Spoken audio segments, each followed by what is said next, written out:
Hello and welcome to There's No Business Like, a podcast where friends and industry colleagues explore topics and interview leaders in our industry of professional theatrical touring. Welcome back, everyone, to There's No Business Like. Thank you all for checking us out and finding us on your favorite podcast app. I'm Kevin Maynard, and as always, this week I am joined by Katie. Hi, everyone. Katie Miller with Michigan Maven Creative Associates in Midland, Michigan. Brian Zellmer from Bardavon Presents in the Hudson Valley of New York. Danielle. Hey, it's Danielle Van Hook from the Alden in McLean, Virginia. And Josh Benson, recording in Dothan, Alabama, but still representing the Marion Cultural and Civic Center in Marion, Illinois. Fantastic. Well, folks, this week we're going to do something a little bit different, and I'm actually just going to throw us right into our interview today, or our conversation today. This week, we are sitting down with Gail Boyd and Jade Solomon Curtis. We met up with them at the Western Arts Alliance following their session on censorship, where Gail was on the panel and Jade was highly involved from an audience input aspect. So we had a great conversation with them following that, and we'll see you on the other side.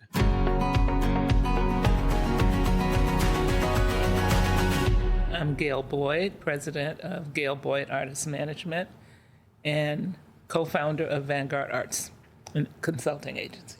I am Jade Solomon Curtis, creative director and founder of Solo Magic, dance artist, performance artist, and choreographer. Excellent. Well, Gail, Jade, thank you for taking a bit of time out of your busy WA schedule to sit down and talk with me. So I want to talk a little bit, starting out with the Censorship Town Hall, which, Gail, you were on the panel for. Jade, you were in the audience, and Gail talked a little bit about a project that you had worked on for that. So, Gail, can you just give us a little bit of, what the Censorship Town Hall was, and then maybe you want to talk about that project a little bit as well. Sure.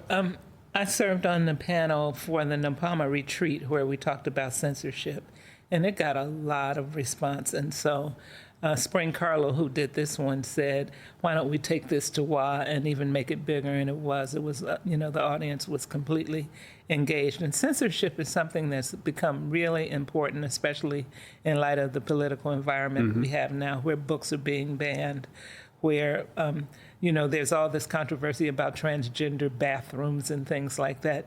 And so artists have been saying, how do I navigate this? Because I come from an artist-centric perspective, my position always is you don't navigate it. You are an artist. You create. Let somebody else worry about what can or can't be shown, but don't start editing yourself because of the environment. We had one instance in San Antonio where a man who was gay was doing a work that had nothing at all to do with homosexuality. But he had a picture of himself and his husband on Facebook, and the presenter canceled the show. Wow. Now you're editing people's behavior outside of the stage. So where does it end? Does he now not put a picture of himself and his husband on Facebook if he wants to work? So my position is stand firm. Create your art and stand firm. And then make a decision, make a cultural decision to do the art, and then make a decision about whether or not you're willing to compromise. My position is that has to be an individual decision.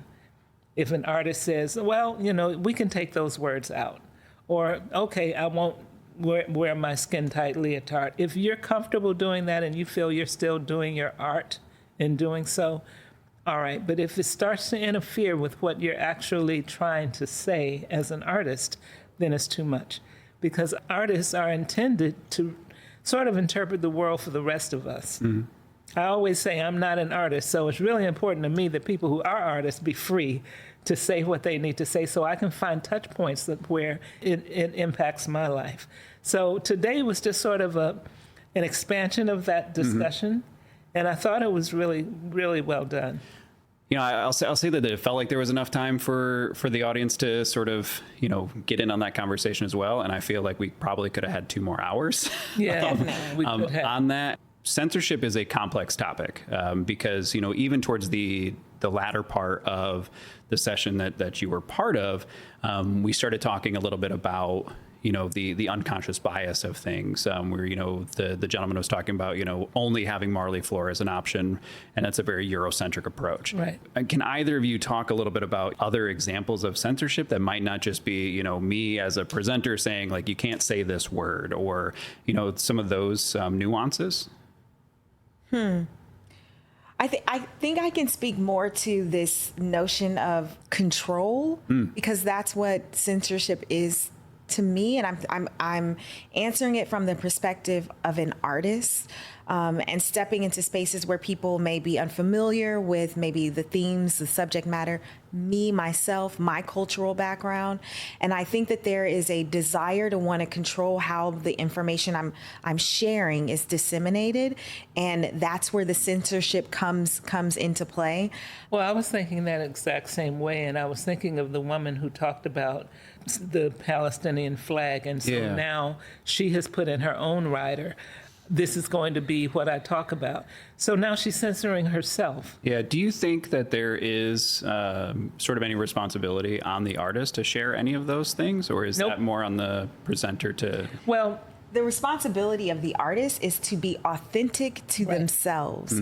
And by being an artist, you get to define how you show up. And I think, as long as you are okay with the responses, because every action, there is a reaction, as long as you are comfortable, or rather you have or put together some sort of strategic response, right? You have an understanding that this is the kind of art that I make.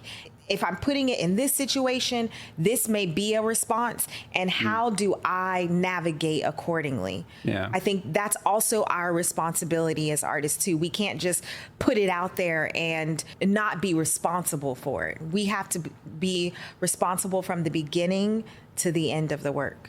Yeah. I would be curious, we're in a challenging political climate, I mean, especially with there are certain states where there are just things that you cannot talk about in the classrooms. And so right now I work at an organization, Quad City Arts, that splits the border between Iowa and Illinois, which have very different political systems. Right. And so we are looking at, when we bring an artist in, that, potentially what we're booking, we're saying that we can only put this in one half of our community, because we're putting stuff into our schools. This is, I would say, partly a selfish question because I'm curious, but also I think there are a lot of presenters that are in this position. What is the best way for a presenter to have this conversation with both an artist or an agent to say, here is the situation that I am in, and to sort of facilitate the conversation being like, we primarily put artists into schools, and there are schools that, like, we can't talk about homosexuality. Right. We can't talk about the one that sort of blew my mind is social emotional learning is a thing that we can't talk about. And so I'm curious, like, what is the best way to facilitate that conversation between? So we had a conversation in San Antonio because the Tobin Center was sort of sponsoring Napama's retreat. And one of the women who works at the Tobin Center was saying that there are certain things, as you're saying, that they're prohibited from presenting for various reasons. But what I said to her was this. She said, well, it might only be 2 places that I could present this, or there might only be 20% of my audience. My response to that then is the Tobin Center or any other presenter has an obligation then to still represent that 20% in some way. So why can't we have like a Tobin Center at another venue?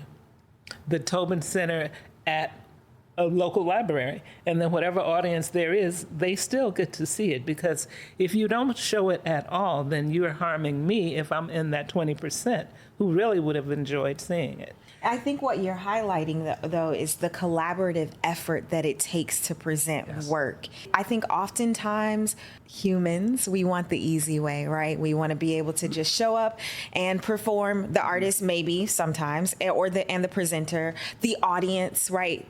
There's not to say that people don't want to do the work, that they don't want to have any type of provocative or like thought, right? I think there's a desire for that. But you kind of got to peel through the layers on top of what already exists. And to speak more to what Ms. Gail is highlighting is, in order to bring oftentimes these challenging and transformative conversations to the forefront, it has to be a collaborative effort. So a partnership between two organizations, maybe one that is predominantly Black and one that is, Native or Indigenous, and these two communities coming together to present an artist that identifies within both of these communities. Or thinking about different grassroots organizations that are oftentimes left out of the conversation entirely. Thinking about the actual community that the work is about, including them in the space. So it's not just the presenter who may have access to all of the funding creating this hierarchical structure that everyone else has to plug into. It's really them thinking about like a much more linear or lateral way of engaging the community and the artists. We, and I say we as in sort of our podcast group, we talk about this. What I've realized is that what we're talking about is creating community. Right. When we are presenting art. And, I think when I first started in this industry, I was like, gotta sell tickets. Like that was the thing. And then slowly it became about how do I bring everybody in? Ticket sales will come from that, of course. Like there is a balance there. But it's exactly what you were saying. Like it is creating community. Yeah, Carnegie Hall is doing that, and I think pretty successfully. There's still Carnegie Hall, but then there's Carnegie Hall at Harlem Stage, where it's 200 people and it's free. There's Carnegie Hall in Queens. And so they're looking at programming and saying, this might not work at Carnegie Hall, but I like it enough that I'll put my name and my weight behind it and then present it in a community that would respect it and love it, So it's a way to look at it. Anything else that either of you want to add on the censorship town hall? Anything that you felt that... Other than the fact that I was totally fangirling on Anthony Davis. I love all his work. And I was like... Understandable. Let me ask you a question, please, because he's just so brilliant. I mean, he really is. I think just hearing his story, I just said this as we were walking in, to hear... he's reached the highest levels in terms of awards and acknowledgement. And to know that he, too, still struggles with sharing his work or people wanting to engage it. I think I would still consider myself an emerging artist in terms of sharing my work, right? And I think that if anything, it's encouraging. It had the opposite effect for me. It's a reminder that the work is always at the forefront and that the awards and all of these other things, their accolades, sure, they're important, but you just got to keep doing the work. Just do the work. Just do the work. Well, Jade, I think that's a perfect segue about creating work. And so you are working on a new piece or have a new piece that's ready to go. Can you talk a little bit about that? Yes. Actually, this piece, the title of this piece came from a conversation that I had with Gail while I was working through a lot of my own personal traumas and just kind of the things that I was dealing with, which was centered around grief, but also navigating censorship in the current work that I was doing, which is Black Like Me. She told me a story, which I won't go into great detail about, but out of it came what eventually became the title of my newest work in progress called Keeper of Sadness, which is about Black women navigating grief and, more importantly, transmuting that grief to joy, how we do that, the power of that, and thinking about these particular stories and how they connect to just on a universal scale, a universal audience. And so that's what I've been working on. And it's beautiful. It's really, because there's one story I keep wanting to tell all the time, is that Jade has done almost the impossible of letting you see what generational trauma looks like. Like you don't have to imagine it. Like she has actually put it out there and you get it when you see parts of her work, the one part called The Unraveling. I'm crying thinking about it because it really... I haven't seen it and I can feel that. Yes. When you actually have talked about generational trauma and then you see somebody, that's why I'm really an artist-centric person. Yeah. You see somebody that literally puts on stage something that you know it when you see it. You're like, that's what I've been going through. And that's why it never goes away, really, because you're just taking it off of you and you're putting it on to someone else, your children. And then they're putting it on their children. It never goes, that 200 yards of gauze she was talking about is really real. So I think she's a bit of a genius. And I'm not just saying that. I really have seen her take something that is concrete and then make everybody relate to it. Yeah. We were starting out talking about, oh yeah, this is about Black women and their grief. And then even Arif said one day, but I have a mother, I have a daughter, and I have a wife. If they're going through that, I need to see it. I need to see it so I can understand what's going on. And then white women would come out of the theater crying, saying, I can relate to that. It's not just about Black women, because I saw something in that really resonated with me. But she could only do that by sticking true to what she was talking about, her own story. Yeah. The story of Black women's grief. That doesn't change. That's what we're talking about in terms of censorship. And authenticity to authenticity. Yeah. It would be easier for us to say, well, this is about everybody and their pain. No, she has to talk about her pain. But she has to talk about it in a way that when I see it, I can relate to it as well. And when a man sees it, he can say, so that's why my mother, or that's why my wife, or that's why I have to look out for my daughter. So then at the end of the day, who can't relate? Yeah. We're also, I think, as I'm just going to speak kind of generally, I think it's my role as an artist. I am essentially teaching the people who are engaging with my work. I'm teaching them empathy in a way. I'm trying to show you who I am. By showing you who I am and my experiences, hopefully you're able to see yourself and your experiences in me. At least that feels like the goal in a lot of ways. So. That's what comes through. I love that concept of teaching empathy. That is honestly one of my favorite things about the arts, is that it has a way to do that, to teach people about different cultures, but also like teach you about empathy and understanding emotion. And I think it's so important. So I love that you like pulled that out specifically. If people are interested in finding out more about your new project, what is the best way to go about that? Jennifer Morris. She has been booking Jade since she saw a workshop of Black Like Me. And she saw it and came away crying. And once again, Black Like Me, you would think, well, what did Jennifer get out of that? She says it taught her more about things that she had been feeling and thinking than anything she had ever seen before. Wow. And she's been representing her ever since. So. Excellent. And that's Jennifer Morris, Siegel artist. Siegel artist, that's right. Excellent. Or me. Yeah. But I'm going to send you to Jennifer. Excellent. Gail, Jade, thank you for taking some time to chat with us today. Thank you for having us. Oh, Kevin, I just wanted to say, thanks for realizing, in that session at WA that this was a conversation that, we really wanted to get some of it from and really be able to dive in a little bit deeper and, just inviting Gail and Jade to sort of bring that conversation back around, I think was just really great timing. And I'm so glad that we were able to get this discussion sort of like when it was hot. Yeah. Thanks, Danielle. I think the really the big thing is that right now in our industry, like this is a hot topic and it's becoming an even bigger topic for the entire industry, but also for folks located in certain states.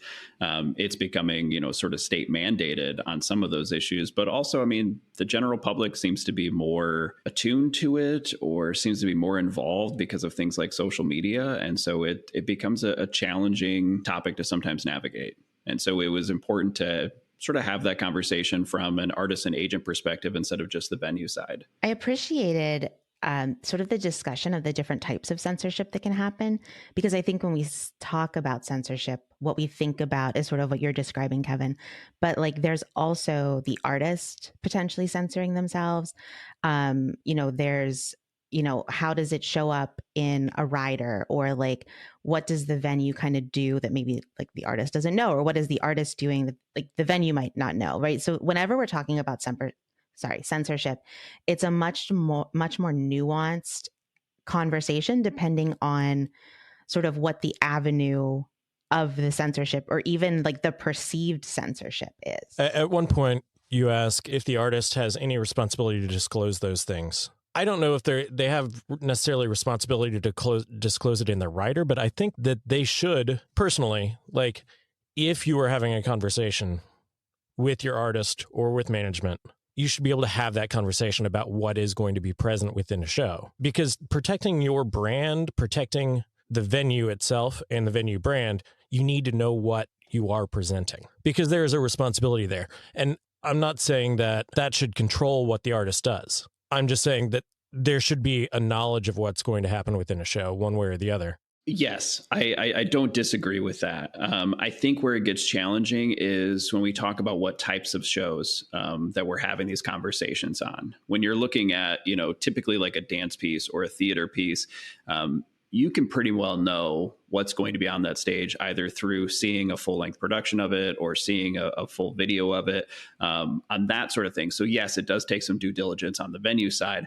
Where I think it gets really tricky is with artists that are interacting with the audience a bit more, say music or comedy, because obviously like you can have some of these conversations up front, but you're looking at a point like, how much do they need to tell you and how much do you need to dictate of what they can or cannot say? Well, and that's where I'm saying I think just knowing, not necessarily dictating anything. I think knowing what the content's going to be, or if there are pain points or points that could be more controversial, helps a venue be prepared in their response.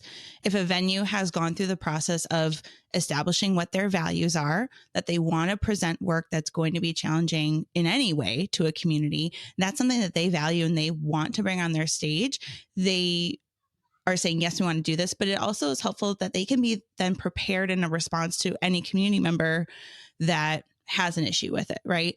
It's not that they don't want to do it, that they are saying, no, please don't do that. But like they can then craft a response or help their staff be better prepared, or in the space of like, say, school matinee performances. Like I think of a lot of people say like, please just take out the word stupid out of your show. We don't want kids hearing the word stupid. Well, if stupid is important to the story, help teachers be prepared to talk to students about why that language is used. Maybe a bully is using that and they want to address it in terms of like, this is how we don't treat our friends and teachers or whatever that is, right? So help us be prepared to better interact with our communities and help them understand the challenging work. I don't know. It's something that I think about a lot in terms of like, I want my staff to be prepared, because if we say we value this and we want to present it, we need to know what those things are that we might need to address. Not that we don't want to present it, but like, I want my marketing staff to be prepared in a response if someone comes back at us with something. At the same time, I see the fear and vulnerability of being so open about that you're opening yourself up to censorship by having those conversations. And that's, I understand that fear from the artist, not necessarily fear, but that risk from the artist standpoint is you're opening yourself up to censorship and saying, hey, these are the pain points. Gail said, you don't navigate for the environment. You're the artist. You let other people do that work, right? And so in a lot of ways, that what we're talking about is the work of the agent and the presenter, right? To figure out in what community, like what preparation needs to have happened, depending on the audience, if it's a school matinee or if it's the general public, right? That's two very different types of setup that you might want to do. But you can only do that if you know. Exactly. And if you have an agent or someone working with you, if you're an independent artist, a self-represented artist, you don't necessarily always have that. But I think it goes back to what Jade said about, it might have been Gail. I'm sorry if I'm getting this wrong, but I think it was Jade that said it's important that's why you build the relationships with the people you're working with, so you can have these conversations and have trust with one another. And I think that's what everything is built on, as we've learned doing these interviews and so forth on this podcast. It's like everything goes back to the relationship. What is our responsibility as presenters to be able to open things up and make an artist feel comfortable and know that they're not going to be censored? Where does that fall in our court, so that we can set the artist up for success, so that they know that they have a safe place to present what they're going to present without censorship? Josh, that's a great question. And censorship from who? Yeah, I mean, those are really great questions. As presenters, it's somewhat of our responsibility to make the artist feel comfortable to do their pieces within our communities, because they don't know the community whenever they're coming in. And if that artist has anything controversial or pain points or anything like that within their piece, we need them to know that they are going to be safe and comfortable within our community no matter what. And again, I think that goes back to a venue being really strong in their values and being in agreement within the venue that this is the type of work we want to present. How do we set the artists up to know that we are taking care of them and that they're not going to be censored and that we're going to let their art speak within our community? Well, that idea of they brought up about, it's all about community and building community. So I think having those conversations is important. Asking them what they've done in other communities and how they've interacted and sort of like building off the experience of the artist in other spaces, I think could really help inform that, Josh, and having that conversation. Yeah, I think the challenge comes in this is it depends on what kind of venue you are and what kind of presenter you want to be. Because if you want to present some challenging work or some work that might fall in the line of being censored or being something that might be controversial for your community that maybe sometimes they need to hear, that due diligence is on you as a presenting organization to take the time to learn more about that piece or to learn more about that artist or to communicate those desires and those needs, which takes more time. The other thing I think is really important is I understand that small organizations have a challenge with this and large organizations do too, but we have to allow ourselves to be nimble. We have to allow ourselves to have an opportunity to respond when something gets said on stage that maybe people in the community don't agree with. So that we can have a moment to say those things. Because the reality is we live in an environment where times change on a dime. And when you have very controversial things happening, throughout the world. I mean, those things will happen to come up on stage in certain contexts for musicians or speakers or comedians, like those sort of things. And so we have to be nimble as organizations to be able to respond to that. And like Katie said, like it's harkens back to knowing your values. And sometimes it's not about telling the artist that they can't say it, but sometimes after the fact, you might have to say, like, this does not align with our values. And we apologize to our community for putting this on our stage because these things happen and you just have to be ready to respond to it. And a lot of us presenters are at a public institution or a public venue where we're there to serve the entire community, as Gail said. And so it's making sure that we're not just focusing on one group or one subset of the community, but we're serving everybody. That's the whole point of it, just like Gail said. I also think like the squeaky wheel gets the grease sometimes. And I don't think we should be afraid of the squeaky wheels because honestly, the squeaky wheel is maybe one or two very loud voices in our community. And a majority of folks are going to either not show up because it's not their, cup of tea, whatever presenting, or are going to be fine with it or are going to enjoy it. But because they enjoyed it and they walk away and they're moving on with their lives, they're not going to say anything. Right. And so I think we sometimes, not all the time, sometimes get a little caught up in the like, what ifs. Whereas like most of the time it's going to be fine. Right. Or if we've done our due diligence, we have the engagement with the community, people are going to walk away better off for it. Well, and Gail brought up a really good point with this, where you have to find, as a presenter, you have to find a way to reach those parts of your community specifically, even if you're not putting it on your main stage, find an alternative way to present something within your community that will speak to that part of your community so that you are serving them directly and not just dropping everything in with your broad strokes on your main stage. I think the other thing that we need to consider is the long-term plan of presenting something that is considered controversial wherever we are, or that could be considered controversial.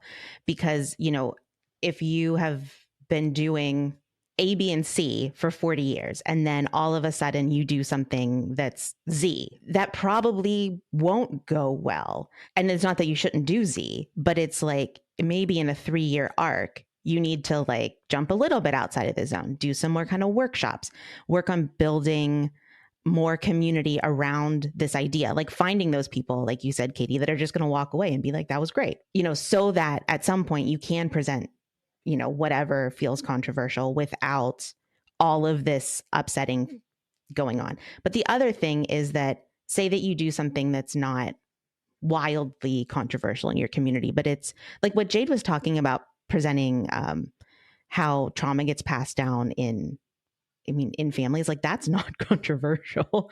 I mean, I think, the framing it as her experience, I think is one valuable because it's her experience, right? Like the way trauma gets passed down in her family is different than the way it might have gotten passed down in any Black woman's family, which is certainly different than, how we probably feel it. But it's something that is wildly universal. And just because something happened from a Black person's perspective shouldn't make it controversial. But like, if you do work like that you feel like might be controversial and it doesn't match whatever your metric of success is, it doesn't mean that it was a failure. It's just that community might not, the community that would have shown up for that maybe hasn't been comfortable in your space before. And, a lot of times we need to do these, whatever this thing is, 3-4 times, maybe over the course of years, in order to get to the point where we can say whatever our measure of success is, this was successful. Because like also what you said, Brian, like we're still serving those people that are coming, and those people are very important. They are a part of our community. And, I think a lot of this, like we've been going back to, is about relationships, but it's also about planning. And there's a lot of that like internal stuff that we can do, but there's also, we're in this game for years. We don't have to do everything like next year, next season. We can build towards it and build a community that wants that from us. Yeah, no, Danielle, you were exactly right. Like it is sometimes the long game, and it is also, it harkens back to what are our commitments, what are our values, what are our goals inside of our organizations and outside in our communities. This is obviously a very complex topic. We could break this down into multiple areas.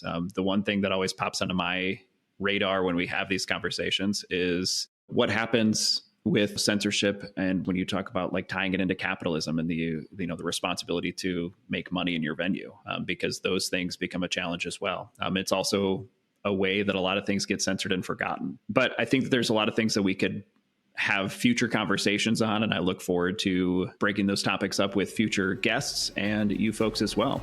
Well, everyone, thank you for finding us on your podcast app and tuning in to us to check out this episode. If you are traveling on your way to APAP, safe travels. And if you're coming back, safe travels. Hopefully you stopped by, said hello to us, found one of us to share your ideas with and share your future guests with us. So thank you all. We look forward to seeing you. All right, everyone. Thanks for listening to There's No Business Like. Our producers and hosts are Brian Zelmer, Josh Benson, Kevin Maynard, Katie Miller, and me, Danielle Van Hook. Views expressed in this podcast are ours alone and are not reflective of the organizations we are a part of. Keep up with us at nobusinesslike.com. There you'll find links to all of our episodes and socials. If you like this podcast, give us a like, a follow, a review, or our favorite, a 5-star rating. Oh wait, what was that site? I got it, don't worry. It is nobusinesslike.com. Do I sound out bus-I-ness every time I type it? Yep, sure do. Stay in touch, my friends. I think Josh caught a cold this whole time, being cold in the car. I saw you coughing. Are you okay? Well, the coughing's been happening for a long time. I'd like to say suck it up, Josh. I did like that at one point he coughed into his arm, but it looked like he was also hugging himself. I was. Yeah, he didn't actually have to cough. Nice. For warmth. Yeah. Some of the time you just need comfort. Kevin, Brian. Where you are now, what is your favorite part of the industry today? The censorship. The censorship is his favorite part. Oh, I'm sure it's not. In Florida. It's still the weather. So